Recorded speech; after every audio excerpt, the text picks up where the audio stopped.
Morning, everyone. Because it is 10 o'clock, we'll get started. I think people are able to join as we go along. So today we're focusing around fair funding. Adrian's going to start off and do 20 minutes on that and the prospects of fair funding, whether it will happen or not. Then I'm going to spend 20 minutes looking mainly at the council tax requirement form and whether the spending, how out the spending power figures were in the settlements now that we've got the real data. And then Adrian and Ricken from Westminster will do a bit of a double act on tax day, and Ricken will look at some of the new tax streams that are being considered at Westminster, which will be really interesting. And then Adrian will finish just for a couple of minutes on things like material change of circumstances and other things that are going around. We'll aim to do that in an hour as usual. We'll stay on for another 30 minutes after that. Happy to chat. Usual rules apply.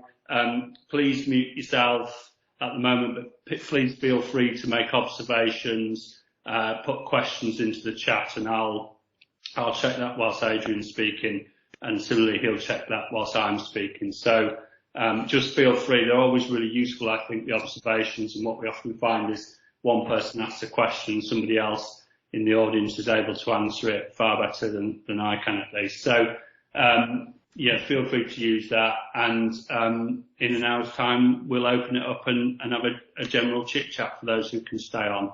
So without further ado, I shall pass you over to Adrian. Thanks, Dan. I'm going to start off today looking at the fair funding review. I mean, we are working really from the premise at this point that the thing is going to be implemented in 2022-23. That would already be about 4 years later than was originally planned. But even then, we're still not sure whether it will be 22-23. Speaking to a few people, even this week, I think there were early indications that it might not be until 23-24. So.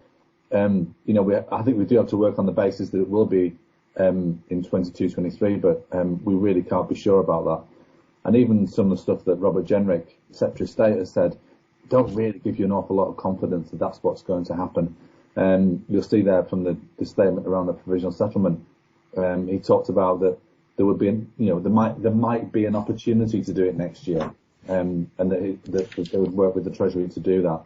Then also looking at in the final settlement statement, that they'd revisit the priorities for finance reform in time for the next spending review.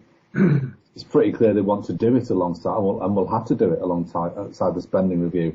But it does get, some of those statements do give you the feeling that they've got a lot of things that they need to bring together, a lot of threads to pull together to make the thing happen.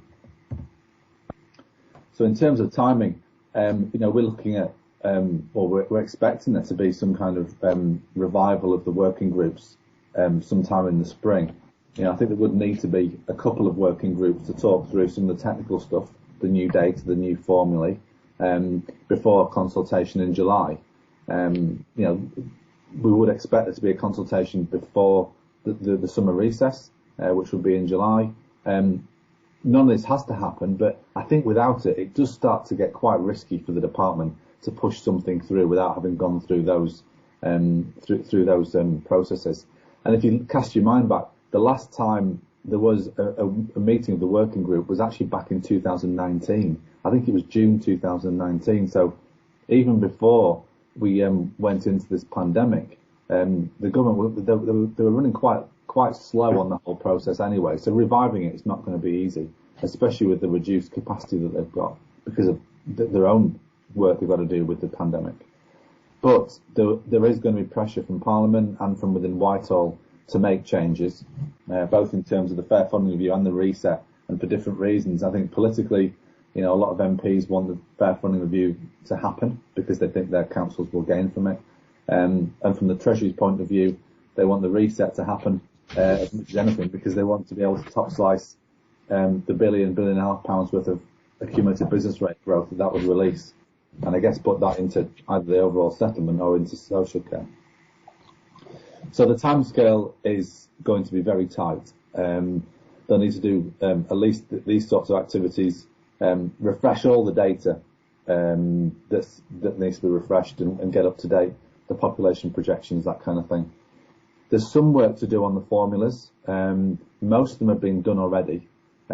Children's is the only one that we've not seen in any detail, but some of them will need to be reworked. The adult social care one was done back in 2014.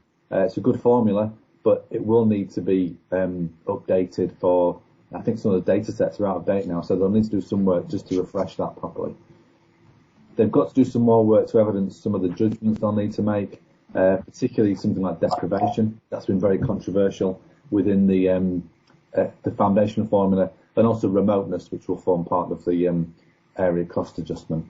And then finally, I think that they'll need to develop a transitional or a damping scheme, which for many of you will be the most important part of the whole settlement. And traditionally, that's the thing that's done right at the end. I might be hopefully writing a paper later this month, just talking about what I think local government really needs from a transitional damping system. And I think my preference really would have been that that's where you start from. You do that first, and then you do the changes, but not leave it right to the end. But that's probably more in hope than expectation. Very briefly, just looking at the structure of the Fair Funding Review and what it does. So the purpose of it really is to recalculate your settlement funding assessment allocation, your SFA.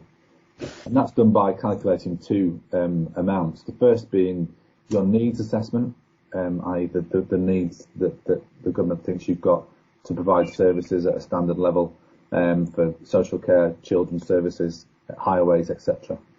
And then deducting from that what's called resource assessment, or and the amount that the government think you can collect in council tax. That's sometimes also called council tax equalisation. And then a plus or minus a damping figure. So if you've lost a lot from those changes, then you'll receive damping support over a period of time. And probably if you've gained more than the average from those changes, then your gains will be scaled back to pay for everyone else's damping. So they're the broad building blocks within the Fair Funding Review structure. There's a wider package of reforms that the Fair Funding Review needs to be seen in the context of. The main one really, I think, is the full business rate baseline reset. That will change a lot of authorities' overall resources, especially districts with lots of growth. We're assuming at the moment that the full reset will happen alongside the Fair Funding Review, and that the surplus that generates will be redistributed pro rata to the grant that you've got, probably pro rata to baseline funding level. But that could be different. The government's committed to keeping the growth within the sector, but it could be redirected just towards, say, social care, or just towards damping, for instance. 75% business rate retention is supposed to come in at the same time as well. This, I think, is the bit that's most likely to slip. I've heard rumours that that's the element of the change reform package that's least likely to happen. Alongside all this, as well as the social care reform programme, the long awaited green paper. Again, it's been promised, I think, by the Prime Minister even in the last week. So it's going to happen at some point. There is a question about whether they want to hold back on all the funding reforms to wait to find out what's going to happen with social care. If that's the case, I can't see any of this happening until 23, 24 at the earliest. And then New Homes Bonus, we have a consultation already. It ends in 22, 23, and I think those changes can be made to happen pretty quickly, and I think they're going to be on the table, ready to go. So some of those things very likely to happen. Other things, I think, more likely to be kicked into the long grass. Okay, so the changes that we've had, and I sent out a briefing note yesterday that gave you a bit more of an update on what each of these changes are. So I won't go into them in too much detail.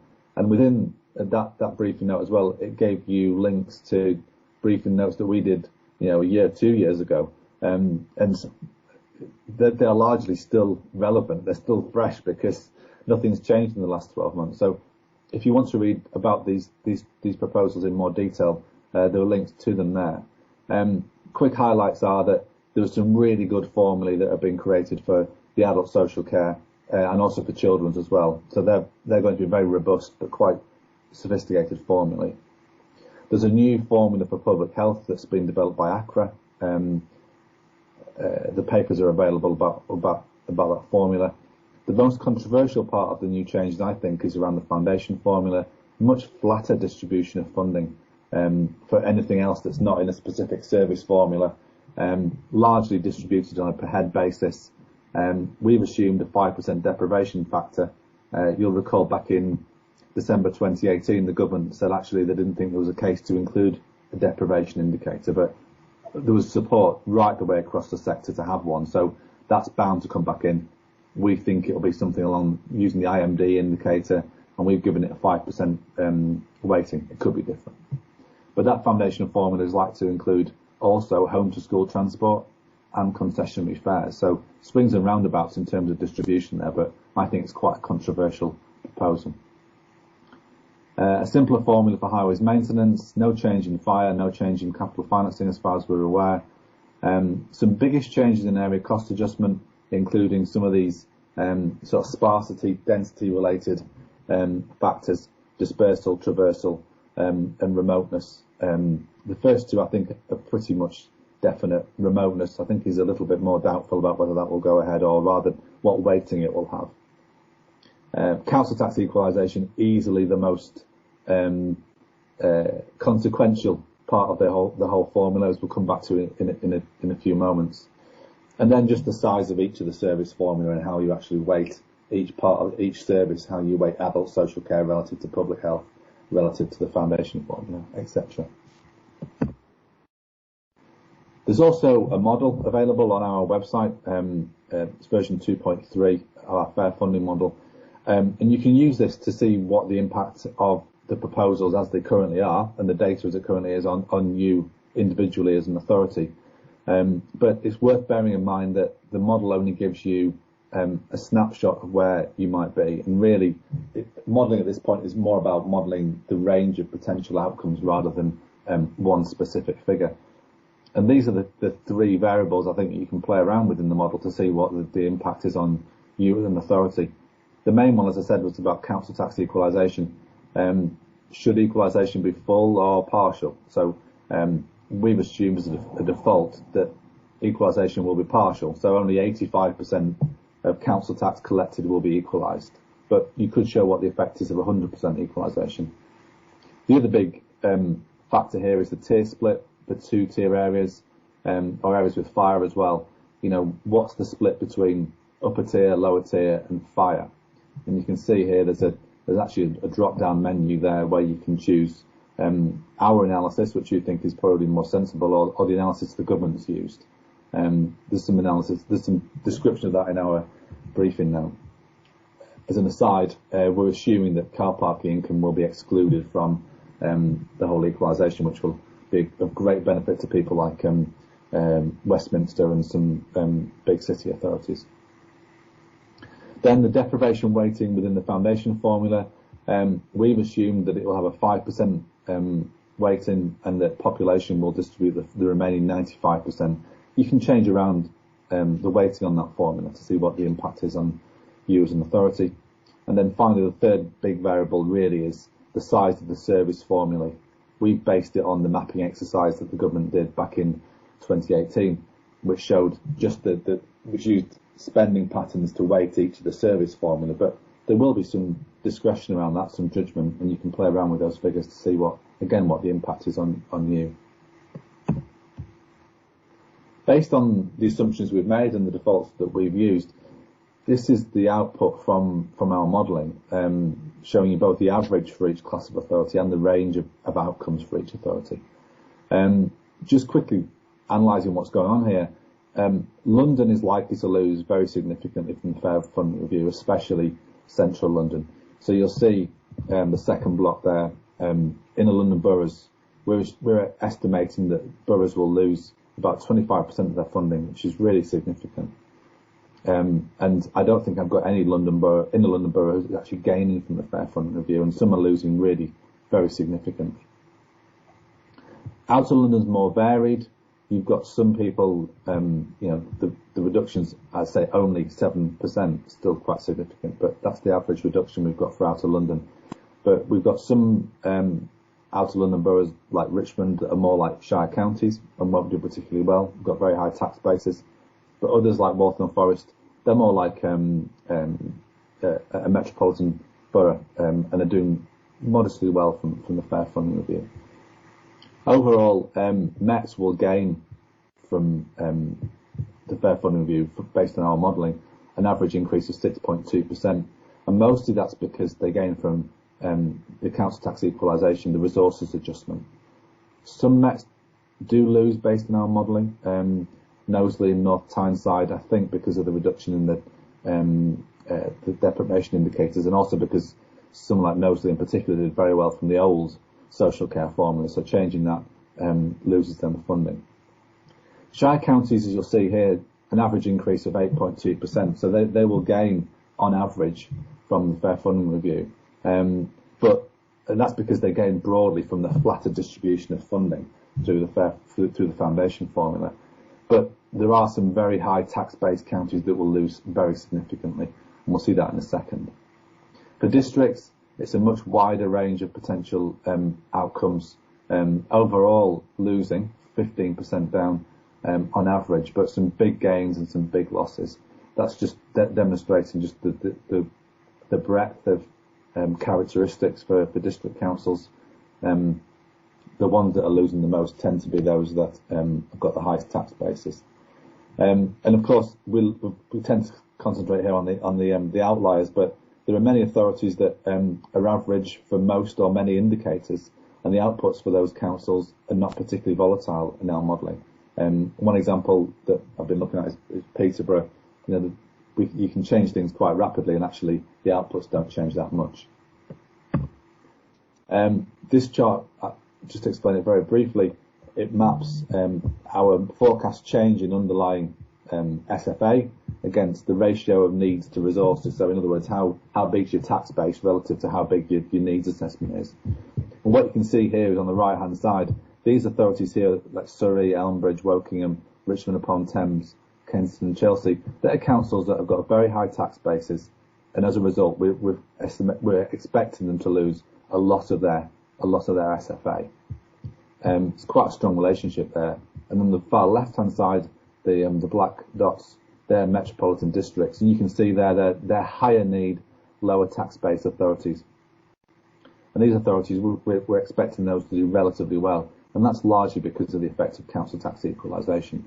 So this chart shows you just how important council tax equalisation and the size of your tax base is to what's going to happen in the Fair Funding Review for you.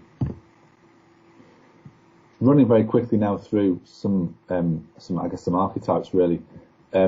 This waterfall chart, I like waterfall charts. They're a good sort of way of showing the change in numbers. But this is one of the key outputs from our model, and it starts off with the actual SFA that you've got. In this case in 2021.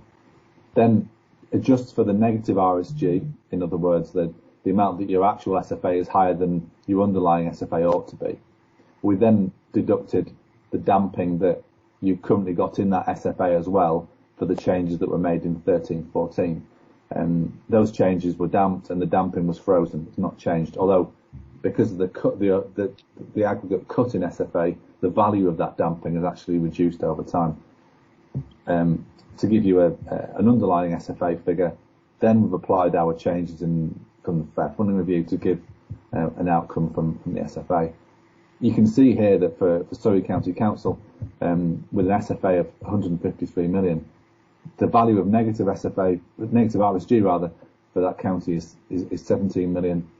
We think the value of damping within their SFA is currently worth about 40 million, giving them an underlying SFA of 95 million, and that they will then lose a further 75 million. So for a very high tax base, low need county council, the changes in the Fair Funding Review are going to be really, really significant.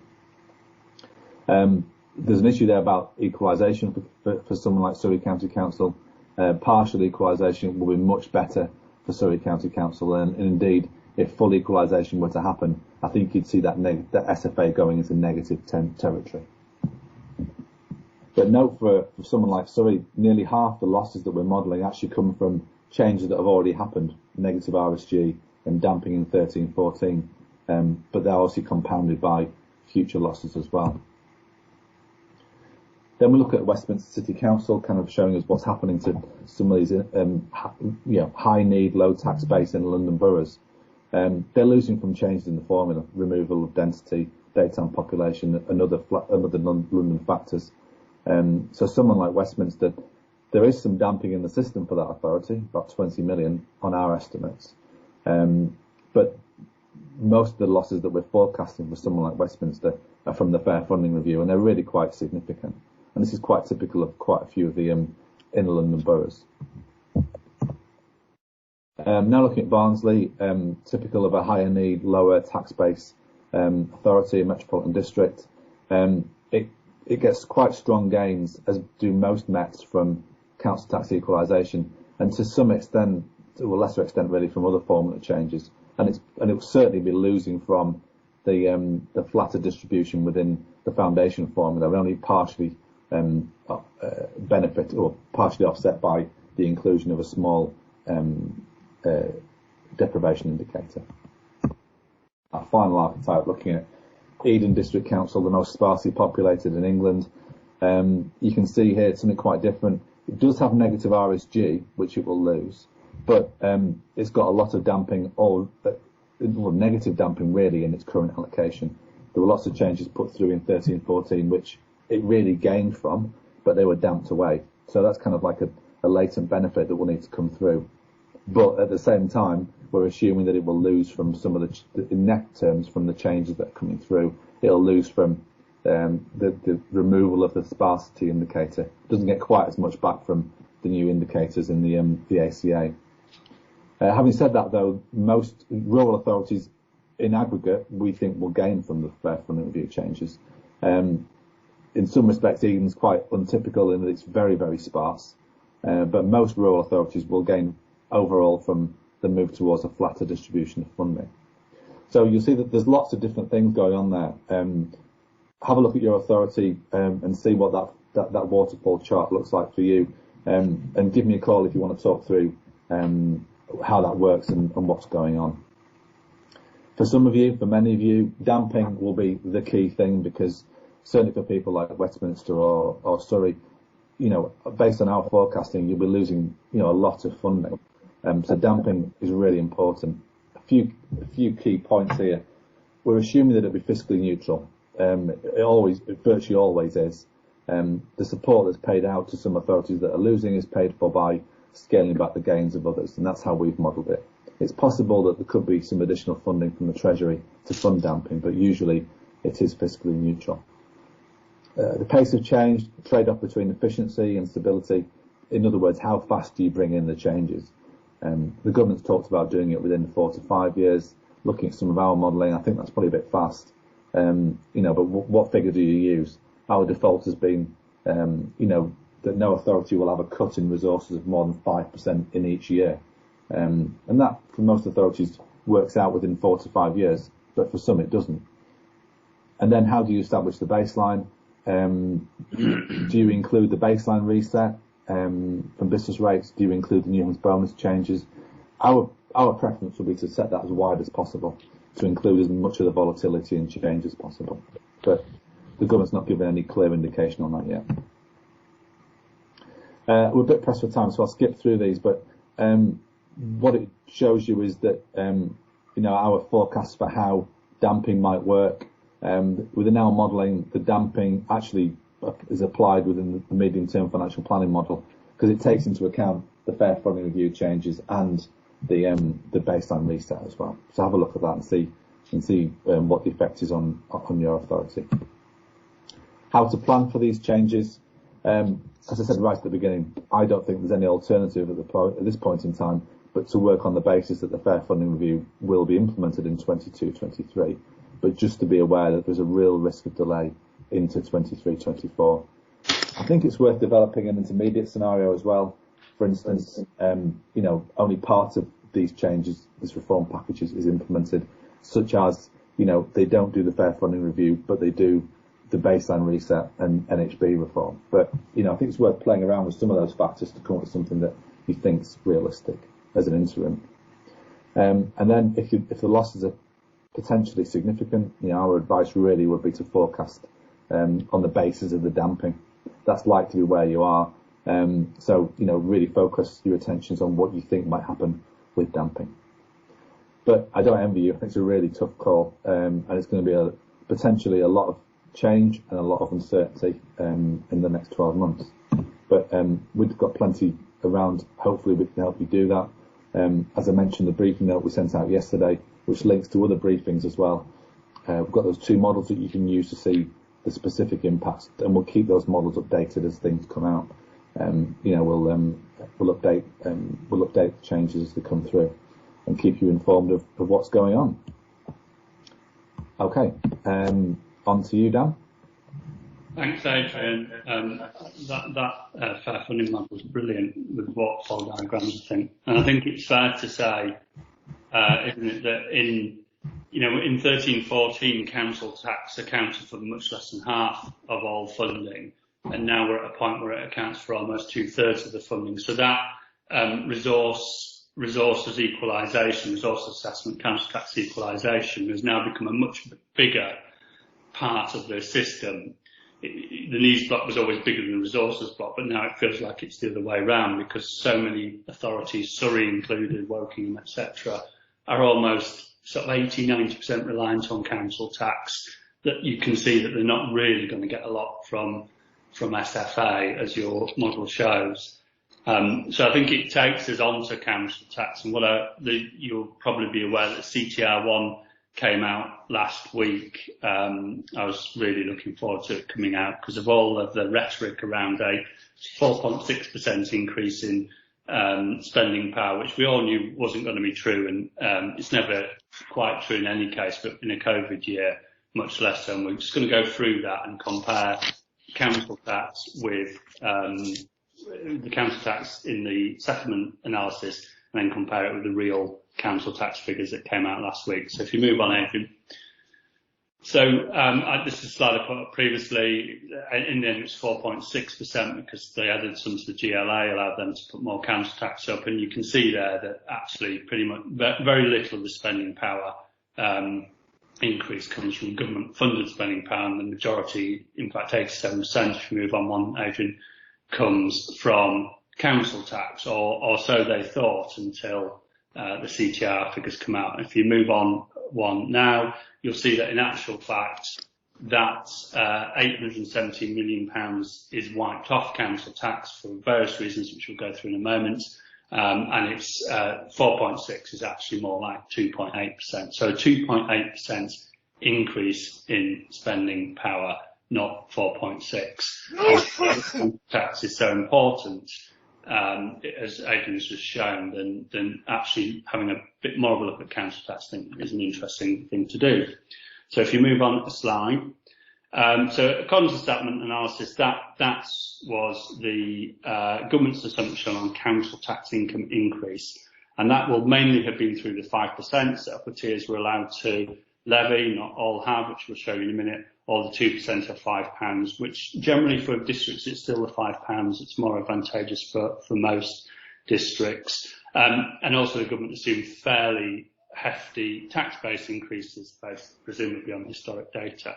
So if we move on one, and funnily enough, that if you took, this is just sticking with the settlement assessment, with the financial, the annual provisional settlement, the final settlement rather. If you took out council tax, that would have been the increases in spending power. So districts without the council tax increases would have had reductions, largely thanks to New Homes bonus reducing, and only Met's creep above 2%, and I guess that's largely due to the fact that social care grants was based much more around relative needs formula, which uplifted Met's. So that's some context about spending power figures. But if we move on, that gets back to the graph I showed before, and move on again, and we'll see what happened to that. So the coloured area now is the actual council tax income increase. The white area being the difference, the amount less than the government had predicted that authorities now have. And you can see there that in London that the government thought would have the highest increase from council tax. In actual fact, of the upper tiers has now got the lowest increase. And we'll have a look at why that is. So if we move on one. So council tax income, we've got council tax model. LGI do a council tax model which looks more forensically at council tax income, and it is a factor of your banding increase and your change in tax base. So when your tax base times banding is your council tax requirement, isn't it? So we're going to have a look at those in a little bit more detail. So if we move on one, we should get bandy council tax increases. So with the exception of districts, imagine that 5% line, that's the most that authorities at the upper tier could increase, which is the 2% nominal increase and the 3% that they had available for adult social care. And you can see there immediately that which type of authorities having elections this year. Oh, it's the counties. They're way below the 5%. I think in a normal year, non-election year, I wouldn't be surprised if they were bob on the 5%, because counties, as we've talked about a lot, are the ones that are in most distress when it comes to financial resilience. But you can see, other than that, out pretty much most authorities have used the full 5%. Inner London, again, not necessarily everyone has. So if you move on another slide, Adrian. So what I did, with those of you who'd registered through the teams, I've picked your authorities off, and you can see them in this analysis. If you haven't registered through teams and want me to add the analysis before we send the slides, just drop a note in the chat and I'm happy to do that. So what you have here is a picture not atypical of any normal year, in as much as it's pretty much accepted now that most authorities are going for the full 5% when they can. But Westminster, and probably won't surprise you, the one to the right of Westminster is Wandsworth, the two authorities that have historically had by far the lowest council tax, much greater reliance on other incomes. Haven't used the full 5%. A number of inner Londons slightly down as well, but generally, outer Londons, but generally most London authorities now are utilising the full banding increase. If we move on, actually, I won't dwell on these, but we'll whiz through them. But you'll have the slides afterwards, so you'll be able to see where you are compared with others. So that's the Mets, again, 2/3 full 5%. Same with Unitary.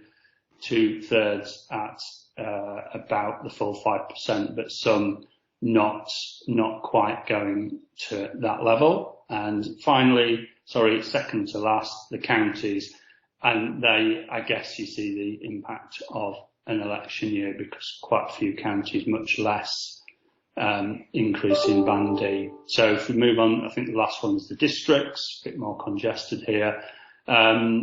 And what you have here is you have a number of authorities that for some years haven't sought to increase council tax, so they've kept it for policy purposes at 0%. But generally, most authorities, there's a sort of line near the bottom there, which is the 2%, but most authorities have used the £5 discretion, which is why they've gone up by more than 2%. I suspect the one right on the left is Breckland, who have a tiny council tax, so a £5 increase is still over 5%, so I don't think they've reached £100 for bandy yet. So that's district. So if we move on. So the next one, which is more interesting, I guess those first slides are kind of political judgment, political decisions in terms of how you put council tax. The next ones aren't politically affected. So this is the change in tax base. And here you see that inner London, outer London, the Mets have really suffered, whereas the Shires much less so in terms of tax base. So unpacking that, if we move on to the next slide, Adrian. Again, the change in tax base is a function, I guess, of a couple of things. And this is interesting to see how the tax base itself comes through the system, through the VO, through the council tax system. There's nothing you can do. The collection rate assessment is a technical assessment. You as accountants or revenue and benefits staff make that call. So what you see here is that the three that have done less well, outer London have done really bad in genuine reductions in tax base, whereas the Mets and Inner London perceive that there will be much greater falls in their ability to collect. So some quite high reductions in collection rate assumptions in Inner London and in Met. So it's interesting to unpack that, and hopefully for you it'll be interesting to see how you compare with others.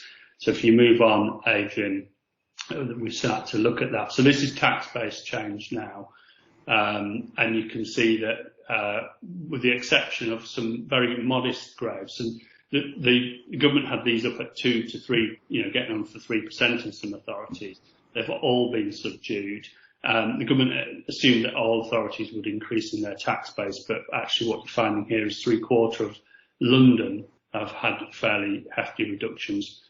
As I said, some of that due to genuine, it could be slow growth, could be CTS, and it will undoubtedly be reductions in assumptions on assumed collection rates. So that's London, and we move back through. There's the Mets for you. Salford, I'm pretty sure, dropped 4 percentage points on its collection rate, which accounts for its lower final tax base for counter tax setting purposes. But there you've got a mixture, and again, not very many increases. Interestingly, the one on the far left is Knowsley, which I would have assumed would have been one of the worst ones, being the area that it is, but it's got the highest increase of Mets. Moving on, you should see the unitaries, which is a much more varied picture actually, surprisingly, and the shires generally. So when you move on to the counties, Adrian, again a mixed picture. So almost half increasing tax bases and half reducing, but the reduction not as big a swing as there is in Mets and London. But again, I suspect that might be to do with assessed collection rates more than it is organic lack of growth. And then finally, the districts should be the last ones, which obviously mirrors the counties, the shires, because they share the tax bases. Again, you've got a real mixed picture there. Some big drops and some reasonable increases as well. And what we'll be doing for members, haven't done it quite yet, is within the council tax model for our members, we will be picking all of this up so they can see where you are, what's happened with your tax base, how that compares with other similar authorities to you, and how your own assessment of collection rates impacts upon those changes in tax base. So if we move on, so the impact on spending power is reasonably significant, and as will be the impact, I guess, on the fair funding review when it comes, which Adrian talked about, because the tax base is all important. It's the thing that drives the resources equalisation block. So understanding where you are with your tax base, understanding where you've come from, will give you a better understanding, as Adrian's model does, about where you might be within the fair funding review. But as I said at the start, in terms of spending power, it's now only 2.8%, not the 4.6%, which the government had advertised. And actually, the other big thing the government made a big thing of is that no authority will lose out from this settlement. So they used the lower tier services grant to bring those who had lost back up to no loss, didn't they? Well, that hasn't really worked now with the tax base figures, because 110 districts have reduced spending power in 21-22 because of the impact on mainly on tax base, some of it being that they haven't utilised the full 2% or £5. Only 71 districts have increased. The majority of districts will see a spending power reduction this year. And funnily enough, 5 upper tier authorities will also get a reduction in spending power, which for social care authorities is a bit critical, I'd say.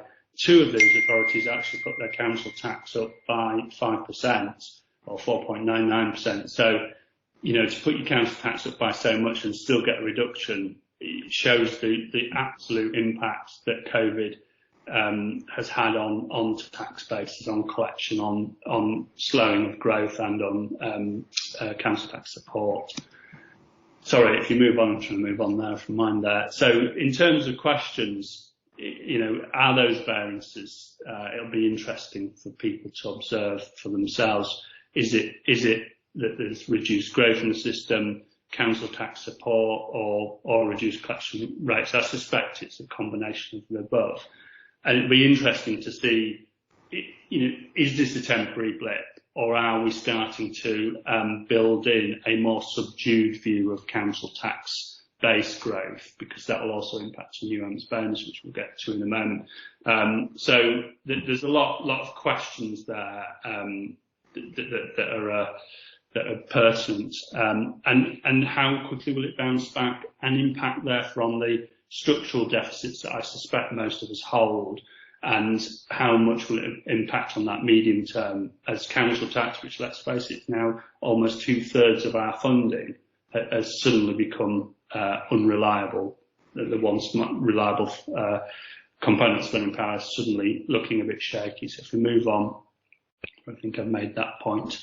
So given that it accounts for over 60% spending power, and 87% of that increase is a 4.6, where will it be now, given that we've got where is everybody, given that it's now much more shaky? The one sort of certain part of spending power is more uncertain. How long will that uncertainty last? And will it bleach into the fair funding review as well? So if we move on, I want to so council tax, for me, as well as the whole fair funding scene, this moves us towards resilience.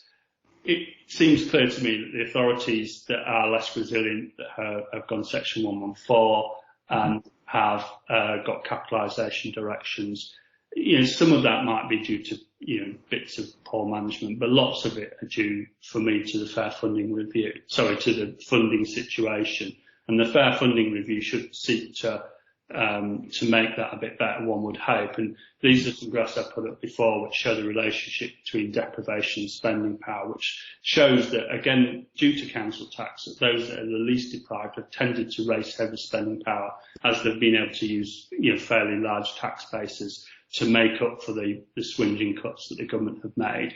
And this whole equalisation, this whole levelling up, needs to almost reverse that if it's deemed to be fairer. One might argue that they came from a position inherited from the former Labour government where it was skewed in favour of deprived areas, but it feels slightly like it's skewed back to less deprived areas, and these graphs show that. So if you move on, Adrian.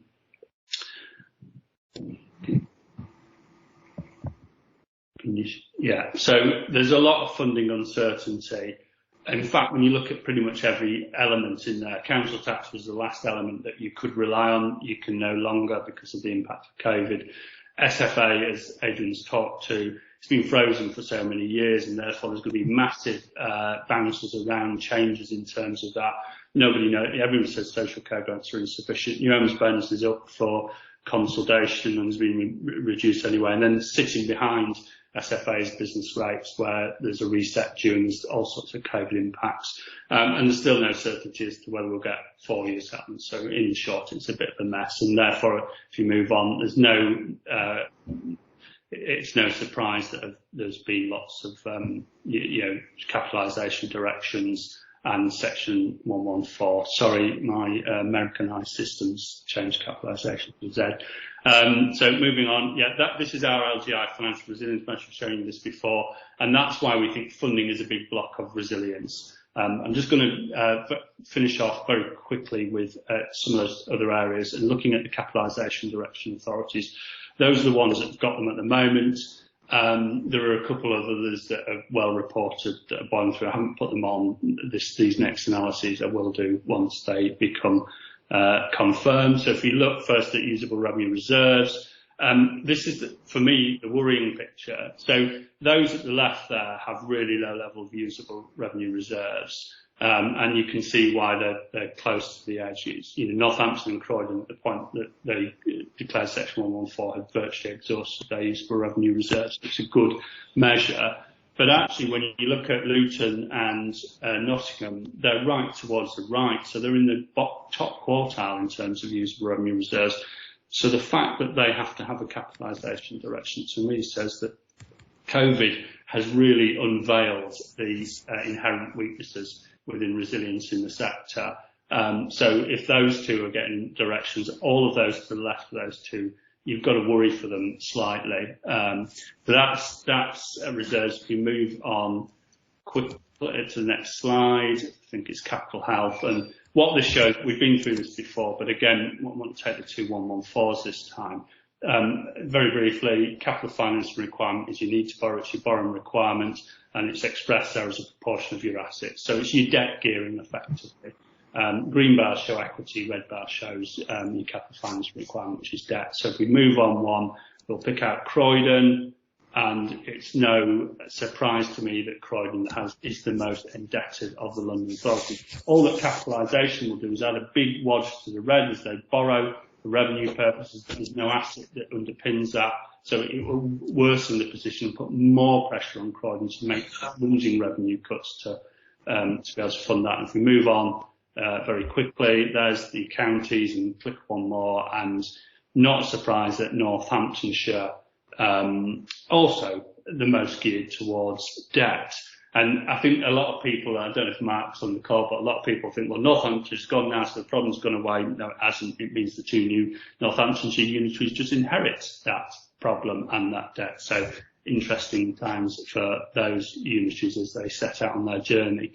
Moving on then, I will, looking forward, the fair funding review's got to sort this. We've got to get 4-year settlements. New owners bonus, has to be reset somehow and in a way that's fair, as does business rates. How many more capitalisation directions will we see? I suspect a good handful more. In terms of our service, our next set of accounts will really start to look at the impact of COVID on reserves, on the collection fund, and on other incomes as well, as far as we can make out from the accounts. I will perhaps skip through the next couple, which I think are new owners, but all I'm saying new owners bonus is the things due in next week. We've got, for LGI members, we're going to run a bit of a modelling, so to help you with those if you haven't already decided where you're going to go with them. That's our service. So if there's a lot of this information comes out of our service models, if you're interested, then give me a shout or go onto our website and see. And that's me. I will pass you back to Adrian and Kim. That's great. Cheers, Dan. I'll very quickly just run through this slide on the tax day announcement, and then I'll hand over to Ricken to make sure Ricken's got a good amount of time to go through his slides. It was basically it's a new invention by the Chancellor to bring together a whole range of where the government is on tax policies and consultations, and about 30 in all they were talking about.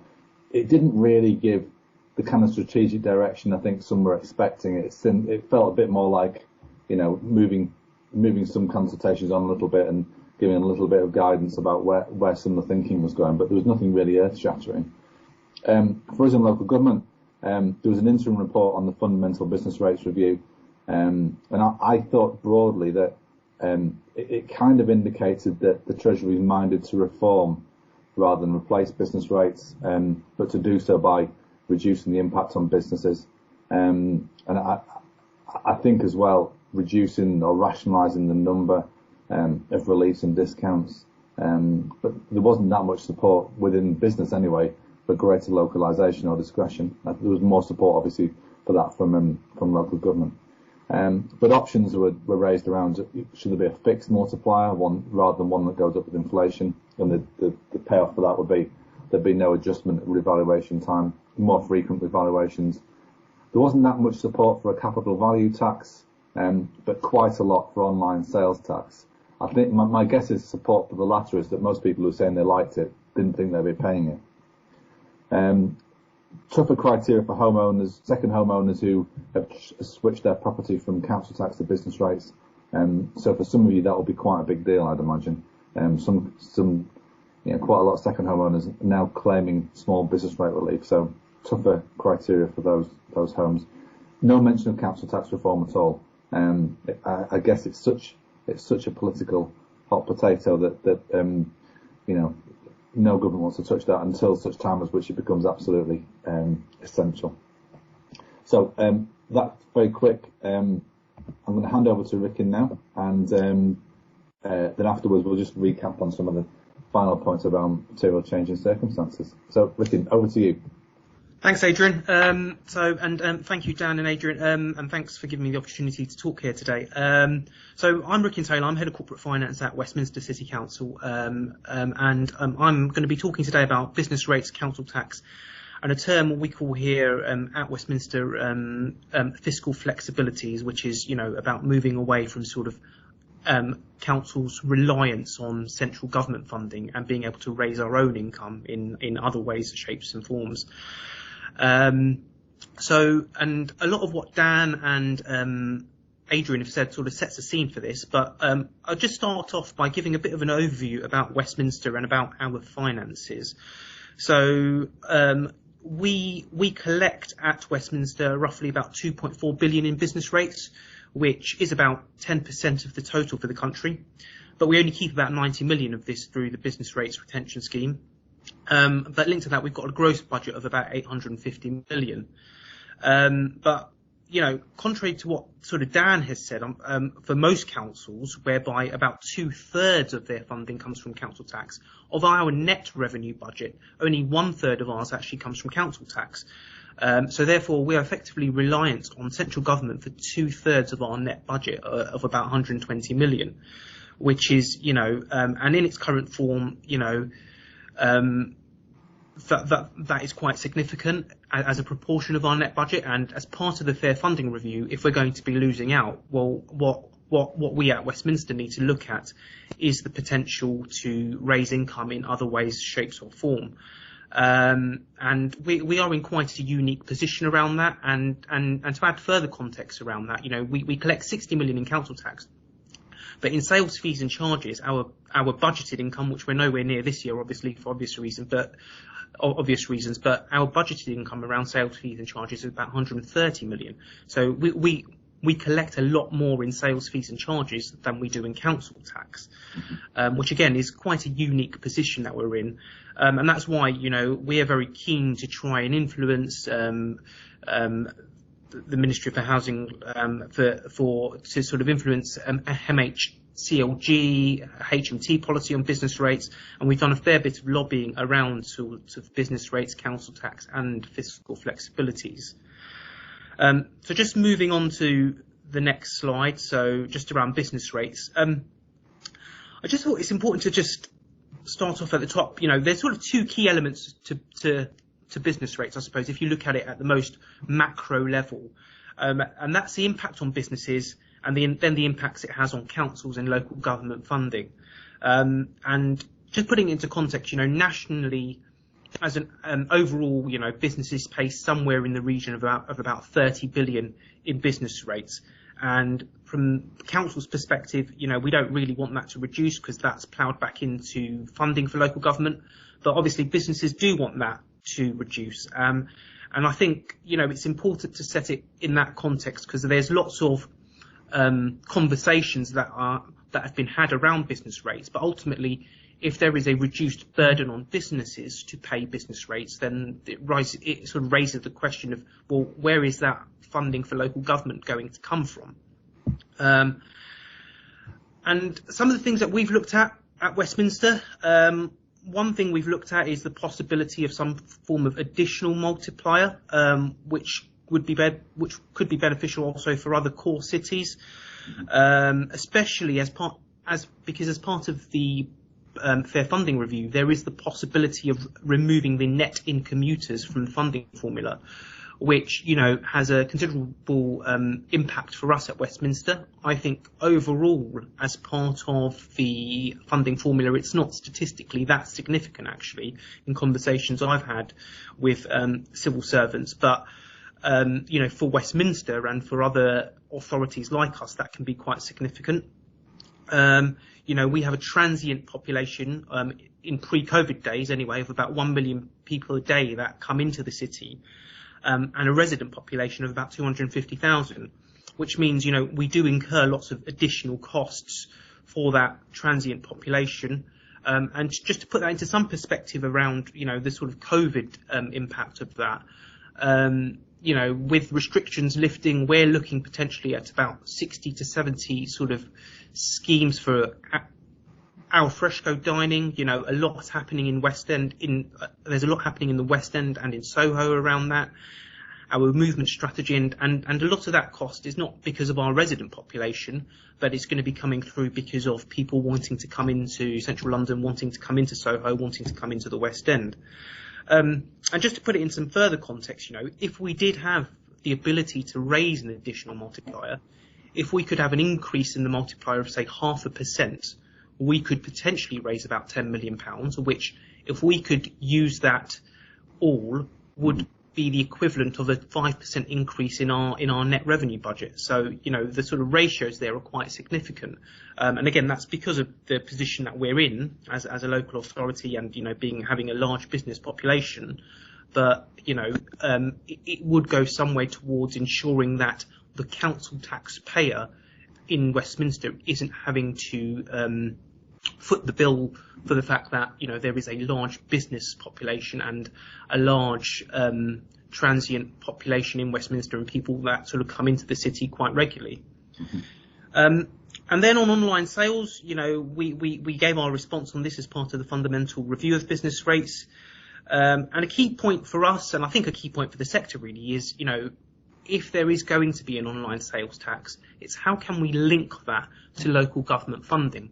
Now, if you just had a situation whereby it was just an additional charge as part of the VAT system or something for online sales, the chances are, I would say the government will take that in centrally and local government may not actually see any of that additional funding.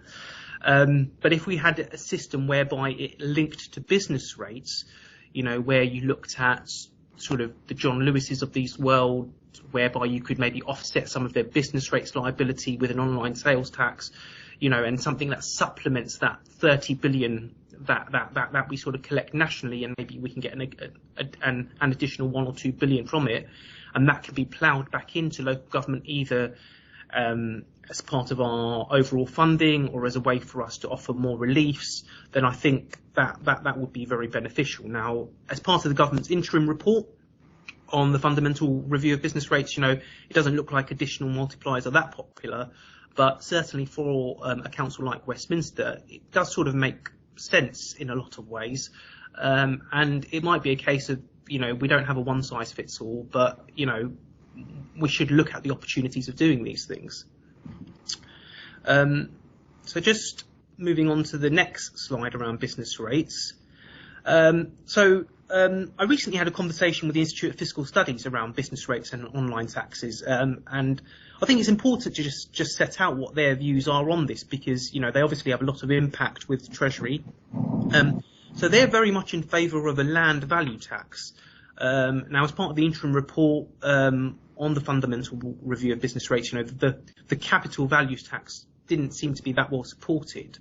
However, there is quite a strong economic argument around a land value tax, particularly as it will be the owner of the land that is taxed, and they tend to recognise the economic benefit of the increase in that value.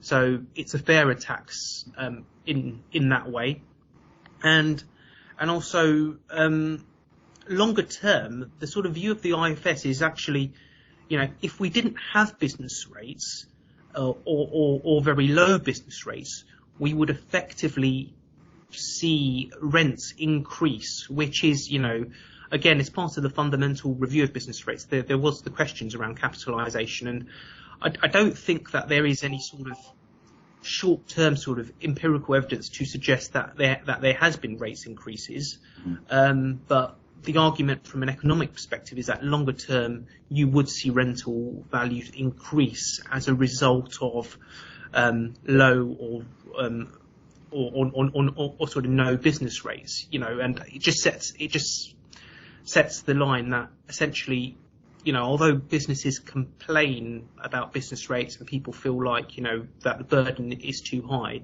effectively, if there was no business rates, the argument goes, we'd just see that come through in terms of rental costs. So, it's a sort of offset. But like I said, the view of the IFS is very important, because they do have they do have impact with the Treasury, and on an online tax, their view is actually it wouldn't necessarily rejuvenate the high street because you can't tax people onto the high street. And what's really killing the high street is reduced activity, which, you know, we've sort of seen as part of COVID and things like that.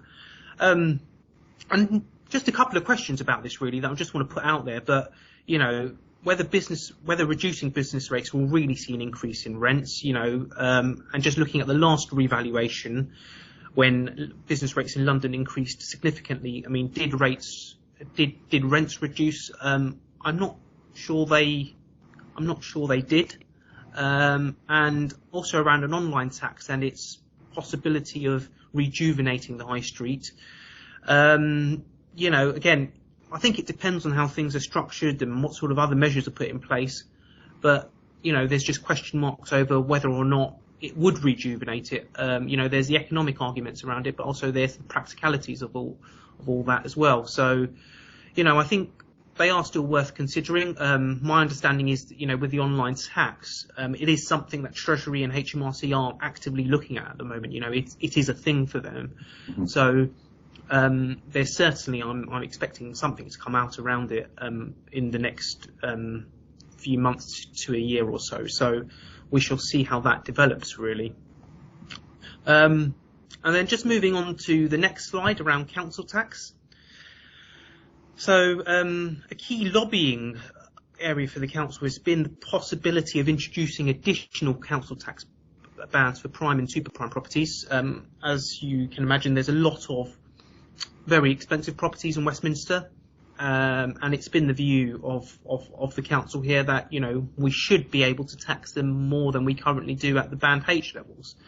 And the table on this slide just gives a bit of an overview. You know, we've got about 15,800 properties in band H, and actually, you know, if we were able to raise additional funding through extra bands, we could raise anywhere in the region of between £1 to £10 million for Westminster, depending on the weightings and, you know, all those sort of details. And, you know, we did recently, about 2 or 3 years ago, we introduced a community contribution scheme where we gave band H payers the opportunity to make additional contributions over and above their council tax.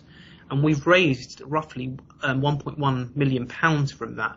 So, you know, there is obviously some scope in that. If people are willing to make voluntary contributions, then I don't see any reason why, you know, there would be any sort of major issue with them having to make statutory contributions as part of a tax bill.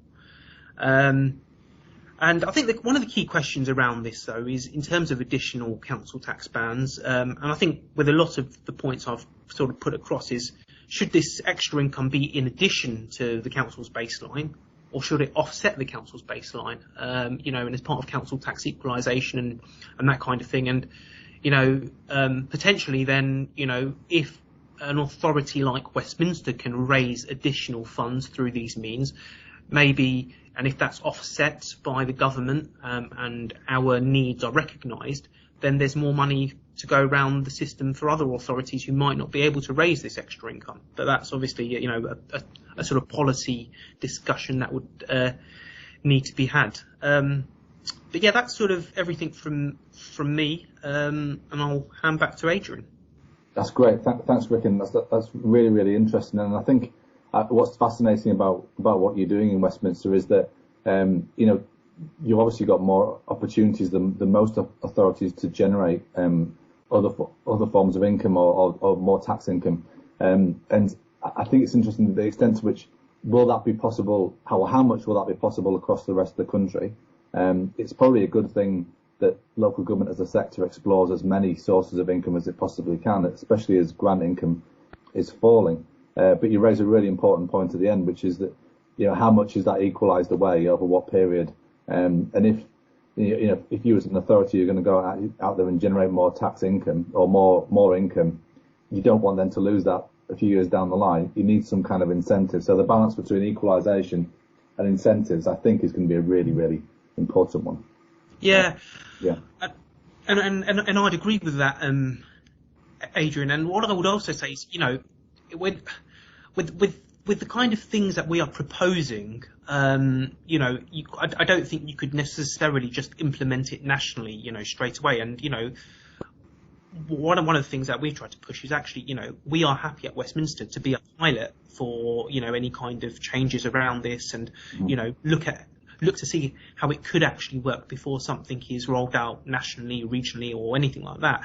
And I think that's really key. We've seen with the business rates pilots, actually sometimes you can't just do something nationally. You sort of do need to have a pilot scheme there to just see how things work. And we're very open to that at Westminster. Not just for us, and not just for it to benefit us as an authority, but actually to benefit the whole sector, because part of the argument around the Fair Funding Review is, the sort of county versus urban area split and the remoteness. And, well, actually, the question is not so much how are we going to split the pot. We actually want the pot to increase overall. Yeah. And that's something that we're really trying to push in Westminster is, local government and councils need more funding, and we're trying to give solutions as to how we can increase our funding without having to rely on the government to fund us. Yeah, no, I think that's really interesting, and it definitely has got wider implications for just Westminster. So that's great. Thank you very much. Yeah. For that. Thank you. Thank you. I think we're a bit over 11 o'clock now, so I can't see the chat, so I'm not quite sure. I'm guessing some people, if you've not been able to stay longer, then you will have left. I've got one quick slide to run through, which is just looking at the material change in circumstances stuff. We sent something out during last week when the announcement was made about MCC appeals being ruled out, and instead local authorities getting a £1.5 billion grant. I suspect we may get some questions in the next session about how you're handling that and how you're allocating the grant allocations. So for those of you who've joined us today, thank you very much for that. I'll get rid of these slides, and I guess we'll throw it open to the floor for questions. Thank you very much.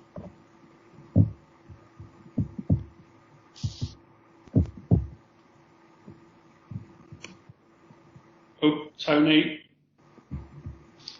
Hi, thanks for that. They're all great presentations. I suppose two things come to mind. Is the Fair Funding Review seems to me, if the redistribution of resources within a fixed total came anywhere near, certainly after damping, the kind of figures suggested, it's hard to see how that wouldn't fail a reasonableness test. If you think about it, some of the councils concerned are, I'm assuming, spending 20% less today than they were in 2010. And at the end of this transition, they'd be spending 45% less than in 2010. And in some cases, 60% less in per capita terms. Now, it seems to me that would be surely grounds for some sort of legal challenge against that, because, you couldn't say to a council you could provide all your services with no money at all. And so somewhere on the spectrum between what they were being funded at in 2010 and naught would lie a reasonableness cliff edge. And it's hard to believe, and I've got that right, 25% down from current levels of spending. Is that right? Yeah, I think that would be 45% or 50% lower than 2010. Mm-hmm.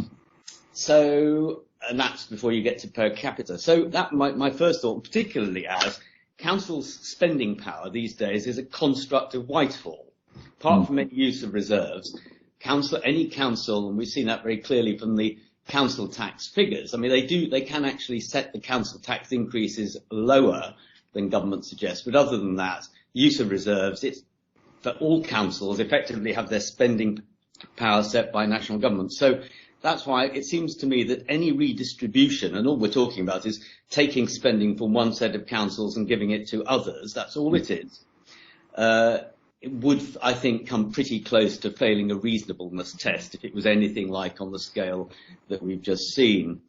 So that's my main point. The other issue is that, of course, this frankly chaotic system of local government finance with all its moving parts, this is only part of it now, because separately there are dozens of little funding pots bombarding cash if councils can be bothered to bid for them, because they do take quite a lot of bidding for. So, in a sense, the whole system has got to a point where those who are inside it and understand it, and it's great that Pixel understand it and put on these events, understand it, but beyond that, it is simply not only beyond comprehension, it was always pretty close to that, but separately now doesn't kind of fulfill any rational purpose of linking changes in spending to changes in tax. These two, they were always pretty separate, they're now entirely separate.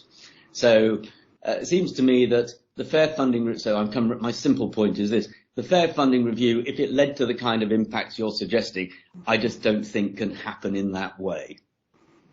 Yeah, I know exactly what you mean there, Tony, that you kind of come up with a figure, what's the largest reduction in resources that any authority could bear in any 1 year over the next 5 years, and you kind of pluck a figure out, 5%, 7%, 2%, and actually you kind of think, well, I'm not really sure that any or many of the authorities could stomach any of that. Well, it just seems unbelievable. Well, why not? I mean, you've got this excellent modelling capacity. I'd be fascinated to see what the modelling you provided us with today would look like if you took the same change in spending power figure back to 2009-10, see what it looks like from then. Yeah. As I say, I just think all public authorities have to behave within a legal reasonableness criterion, and it doesn't look to me as if this would be seen as reasonable by the courts. And I've done that, Tony, from 10-11 certainly, and I know in 21-22, spending power in money terms, so in actual physical cash terms, just overtook 10-11, and that's 10 years on, and it's with council tax going from being a third of spending power to 2/3. So the government-funded elements of that it is those big 50-60% reductions that are widely quoted now. So if you want to maintain spending power as an authority, you have to be prepared effectively for your taxpayer to pay way above inflation increases in local taxation, which is not sustainable, is it? I don't want to hog this, but presumably you'd eventually arrive at the point where some councils, certainly if there was any reform of some of the kind that was discussed in the final presentation with extra council tax bands, you'd have to start having tariffs for council tax at some point. Yeah, because some authorities would be collecting more in council tax than they spend. Certainly, if social care adult social care were taken away, and then you'd be in the fascinating position of having to tax council taxpayers to give it to other local authorities. Yeah. And Adrian's slides show that Surrey is very close to having zero SFA if done properly. Wokingham's even closer, I'd suggest, and they're already 91% geared towards council tax. So there's not much more funding they can lose. At the point they hit 100% council tax and go beyond it, do you have a damping mechanism that says, thank you, Wokingham residents, we're passporting this to Knowsley, where they're still only 40-odd% reliant on council tax. So the system is chaotic and needs a thorough look, which it sounds like they've ducked, Adrian, from the tax day revelations, or at least kicked down the road. You don't get the feeling either that the department is really kind of set up to do really kind of radical stuff. There's not the time, there's not the capacity, or even if there is the political inclination. I'm not sure. Dave Shipton from Kent. Yeah, hi. You said in your presentation, in your model, you hadn't made any changes to capital financing. Does that mean that all the discussion about re-establishing the legacy capital financing debt, capital financing has now gone? That's been removed, or is that still on the table? Do you know?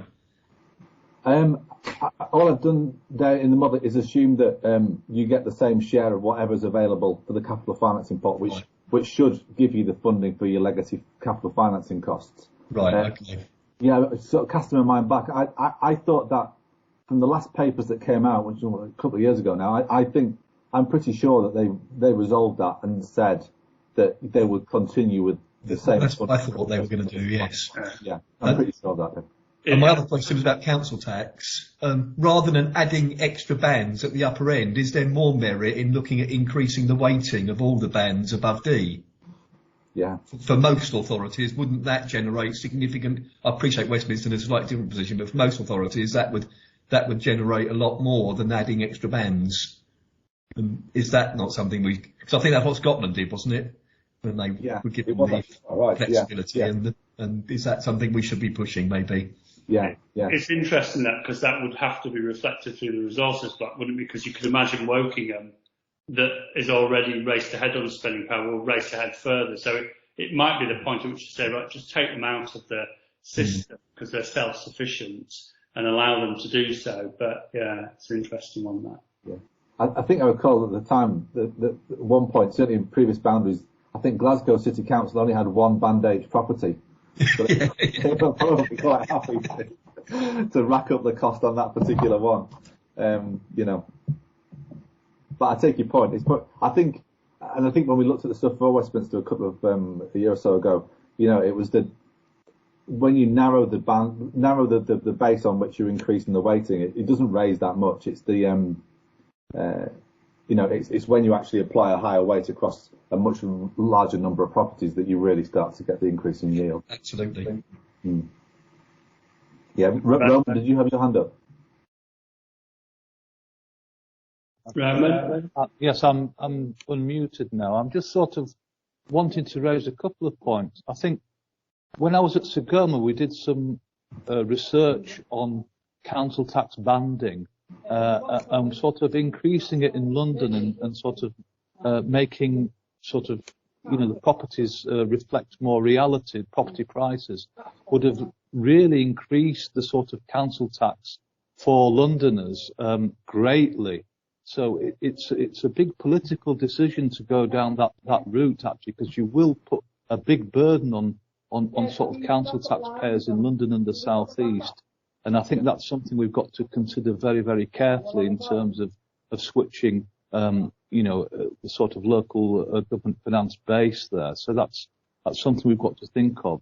And the classic counter argument to increasing the weighting on bandings in London is that you've got people who have low incomes but live in very expensive housing. Exactly, and that's something that's going to be very difficult to cope with. It's not everyone lives in huge Westminster mansions, and that's something we've got to really consider carefully when we look at this issue. Yeah. I'm not sure. Personally, I think it's a little bit of a red herring, but that's definitely going to be the counter argument anyway. Absolutely. I mean, another thing I think we've got to bear in mind is something that you've stayed quite silent on in these sessions, and that's the sort of SIPFA consultation on the Prudential Code. And I think that's very important in this context, because what we're saying here, we've got a new regime now where 7 authorities have had capitalisation permissions to borrow money to fund their revenue deficits.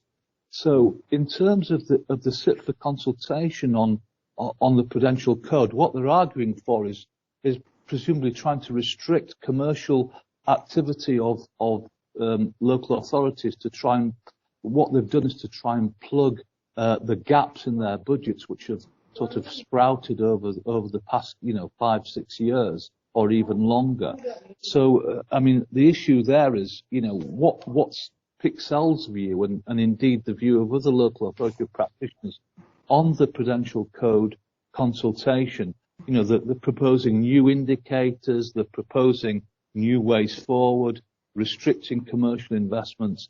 But how will that sort of stance be disfigured by the sort of capitalisation permissions that local authorities now can borrow to fund their own revenue expenditure deficit, which will be quite significant. Dan, it's probably one of your things, that, isn't it? Yeah, I've got a lot of views on that, as you know, Roman. You're absolutely right. I think, at the point the government's allowing people to borrow to alleviate bad revenue positions, I would say that's a slightly riskier thing than is a commercial investment. And my concern with it is, you saw the graphs that I've done around capital health. Capital health is more than borrowing. It's actually, it's definitely more than borrowing. It's the capital finance requirement in the context of the assets that you hold, and then the other unusable reserves on the balance sheet. So I think, for me, the whole debate needs to be less one-eyed and less focused on those outliers who've made bad decisions. Allow lots of others to continue to make good commercial decisions. And I think I heard the chief executive a bit warmer on that, in terms of they're talking about doing a good guide to commercial property, which means it doesn't feel like they're trying to outlaw it anymore. But they need to really think about the fit for purpose of the whole code anyway. And that is looking at borrowing, making those prudential decisions in the context of your assets, the condition of your assets, the balance in your equity accounts with capital adjustment reval, to get a wider view. But as long as they focus on the commercial, they'll miss the fact that actually capital is really important. You know, from Northampton and Croydon, you can see they are both in the capital stress, and that has slowly strangled the revenue budget. And I think the Prudential Code needs to stand up and be able to spot those things, and I'm not convinced it does. But so I think it's important. Yeah, I mean, I think they're also talking about having a total liability indicator rather than the capital financing requirement. They're sort of seeking views on whether CFR should be replaced by this total liability measure, which I'm not sure is going to be any clearer than the position we have now. So, I mean, I think it's up to everyone in local government and beyond to sort of, respond to that consultation in a positive way and hopefully try and get SITFA back on track in those things. Just a couple of other points. The House of Commons Library have come up with an interesting model on local authority funding, settlement funding, and spending power. And they're using 2015-16 as a base year for sort of comparison purposes. Just wondered if Pixel have had any views on that, and you've looked at that model at all in any sense. Yeah, actually, I did look at that, actually, Roman. The House of Commons Library are very prolific. That's some really good stuff. I noticed that as well. And I think they said that they couldn't really go back before. Yeah, because of the changes in service. It wasn't really comparable. Yeah. Yeah, I mean, you can do it, but it's just harder to do it. And it does sort of like, it's an artificial dividing line, midway through the decade, when really it should be back to 2010, I think, to show the difference. And I've had a go at that. And I think the problem with 15-16 is when the more reasonable secretary, Greg Clark, came in, because Pickles had actually created massive rate cuts, and Greg Clark bought some equalisation back in from 15-16 to a degree. So where you see the bad cuts, the really harmful ones, and the council tax support sleight of hand they did, they're in 13-14 and 14-15. So I think it is, like Adrian said, really important to understand the environment since 2010 when all this started, not 15-16, where it settled down a bit thanks to Greg Clark's intervention. Yeah. Jeff Garfoot from Durham, you've got your hand up. Yeah, good morning, Adrian. Thanks for that, and really, really useful as always. Just a couple of points in line with what Tony was saying. Personally, can't see anywhere that fair funding review comes in next year. I think there's a 0% chance of it happening. The current call for evidence on the adult social care stuff, I think, is going to be massive in terms of what solutions may be, if there are any solutions in that regard. In the slides, I think, guys, you were kind of identifying it'll be interesting to see the impact of COVID upon reserves at the end of financial year. I think our reserves are all going to go up because the government has thrown so much money at us that we're having to slam it all into our reserves. Outbreak management funding and everything else. So that will be a shame if government takes that as a sign of financial health when actually it's a very, very false position. The final point I would raise, guys, is again, can't see any circumstance where we ever move to 75% business rate retention. I think we're at 50. The interesting one there for me, being very boring from a Durham viewpoint, is it'll be interesting to see what happens with public health grant, which was supposed to come into business rate retention. If we're at 50, it won't. we lose 40% of our grant under the ACRA formula, and it'll be a very brave government in the middle of a pandemic that introduces an ACRA formula that takes 40% public health funding. Or obviously, I've seen the impact of ACRA, and it's generally taking money from deprived to affluent areas. It'll be a very brave government who brings that in any time in the next 3 years. Final one I was going to say, great idea on council tax. Knock it down by 10%, put 1p on income tax, and sort a load of those problems out that you've been talking about. Yeah. Jeff, that is a really interesting point to say about the reserves there, because just on technically, we all put our own NDR ones in before the pandemic, and then the government gave that shed load of money, and just technically the Section 31 grants that go through the general fund will take a year to wash out. So we will have inflated reserves at a time that authorities are going to be in a lot of stress. They'll be a lot more close to that stress point. And I think, I don't know if it's SITFA or LASAC or whoever it is, we need to have a note in our accounts to say these are our reserve levels, but here's a note that reconciles out the impact of COVID grants, because you're absolutely right. Authorities, people say, well, why are you bothering? Look, your reserves have gone up significantly. Well, they're not. They've gone up due to technical adjustments, and it'll all disappear over the next couple of years. So I think getting that right is going to be really, really important, because I agree that I think reserves will bounce this year, and that's counterintuitive, and it's not a reflection of the real position on the ground. Yeah.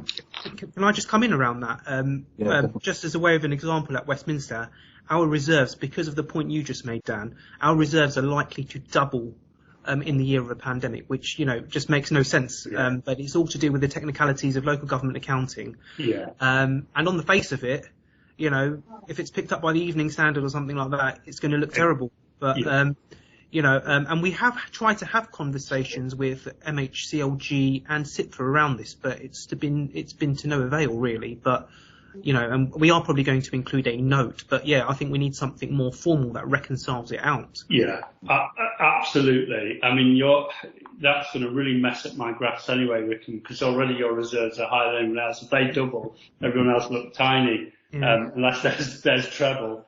So I think there should be a note, and it should be consistent, like we all have to do the MERS consistently in the EFA, etc. But I'm fairly sure SITFA aren't even looking at it, and nor MHCLG, which is a real shame. Yeah. Actually, pulling together Jeff's point now about a very low chance of the fair fund review going ahead, and the point you made, Tony, right at the beginning of the chat. You don't really get the impression that this government's really making big radical changes. You don't really get the impression that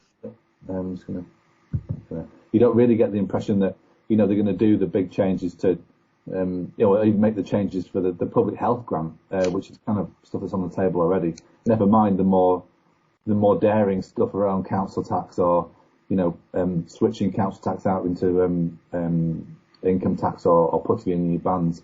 You just feel like, and actually it's increased my thought for 22-23 that actually we may be looking at a minimum change package, whatever that looks like for 22-23. But the thing that worries me is the lack of, if there isn't another 4-year settlement. I guess most of us could deal with the harshness of the reality if we only knew that was on a 4-year horizon. What I think will be the hardest to take is another 1-year deal with various little bits of equalisation thrown in around the edges, but no clarity as to what it's looking like into the medium term. And it'll be interesting to see how many capitalisations we end up with. And also interesting whether those with capitalisation just don't make their capital health worse, and whether they can make the cuts they have to make in revenue are so massive. And many of these authorities have not managed to do that so far. So the system is under so much stress, and what it needs is a 4-year horizon, which is why the fair funding review, it really should happen. I agree with Jeff. I'm not sure it will, but it's really called for, or else I think we'll have 50 capitalisations. Yeah. I might rewrite my slides and just make them a bit more pessimistic then.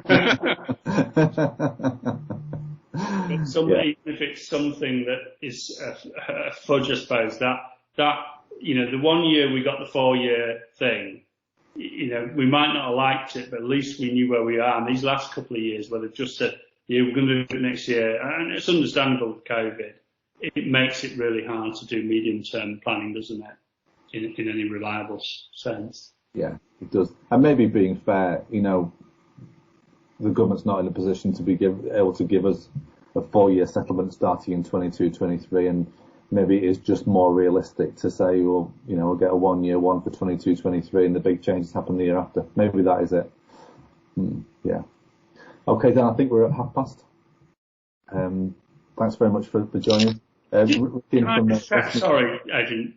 The chat's completely empty. Is it just people not chatty today, or is it? I can't see it. Not turned it on. Yeah, that's it. Because I think it's difficult to get. I can't see the chat option. I can see the raise hand option on my thing, but the chat option, which is probably, you know, inhibits people from participating in the chat. It's a strange one. I'll have to look at that. But normally we get loads and loads of chatter on the chat. There's not a single one today. So switch it on. What it says is chatting channel meetings is only available to team members. So I wonder if at your end you need to enable the chat.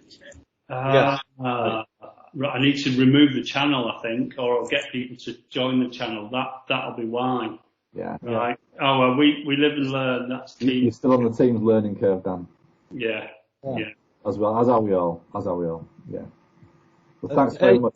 Thank you to Ricky and Taylor as well from Westminster for that really interesting presentation. Brilliant. Thanks to all of you for joining us. And we'll see you all soon.